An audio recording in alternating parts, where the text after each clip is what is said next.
দয়া করে আপনি আমাকে বলুন যে আপনার এই চিন্ময় রূপ সত্ত্বেও আপনি কিভাবে এই জড়রূপ পরিগ্রহ করছেন? যদি আপনার সেরকম কোনো রূপ নেই যদিও। আপনি তো চিন্ময়, কিন্তু তাহলে জড় রূপটা কিভাবে এলো আপনার?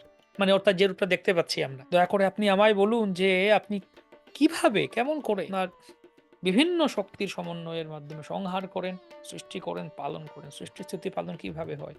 আমাকে বলুন। এবং হে মাধব, দয়া করে এই সমস্ত বিষয়ে আমায় আপনি দর্শনের মাধ্যমে অবগত করুন। পূর্ণনাম মানে হচ্ছে মাকড়সার মতো আপনি আপনার স্বীয় শক্তির দ্বারা নিজেকে মাকড়সা যেরকম তার জালের দ্বারা আবৃত করে, আপনিও এরকম করেন। আপনার সংকল্প হচ্ছে অচ্যুত, অর্থাৎ যেখান থেকে আপনি চ্যুত হন না, ব্যর্থ হন না। পূর্ণনাভ মাকড়সা যেরকম সৃষ্টি করে, ভগবানের দ্রব্য শক্তি, জ্ঞান শক্তি, ক্রিয়া শক্তি আমরা আগেও দেখলাম দ্বিতীয় স্কন্ধে কিভাবে ধ্বংস করেন, কিভাবে সৃষ্টি করেন। দয়া করে আপনি আমায় বলুন যে আপনি, যাতে আমি আপনার দ্বারা শিক্ষিত হয়ে আপনার প্রতিনিধি রূপে জীব সৃষ্টির কাজ করতে পারি এবং সেই প্রকার কাজে যুক্ত হওয়া সত্ত্বেও বদ্ধ না হয়ে পড়ি, আপনি আমাকে বলুন।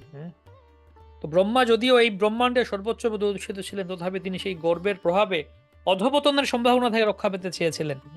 ব্রহ্মা, হে প্রভু, হে বন্ধু যেমন বন্ধুর সঙ্গে করমর্দন করে হাত মেলায়, আপনিও সেভাবে আমার সঙ্গে করেছেন, যেন আমি আপনার সমকক্ষ। আপনি আমার হাতে হাত মিলিয়েছেন, করমর্দন করেছেন, হ্যান্ডশেক।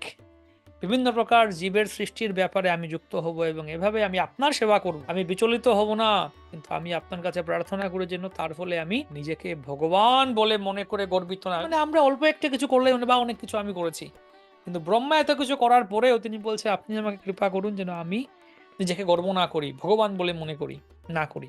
প্রার্থনা করি ভগবানের সঙ্গে সখ্য রসে, সখার মতো হাত মেলাচ্ছেন। শুদ্ধ ভক্ত যে কোনো রসে সম্পর্কিত হতে পারেন ভগবানের সাথে।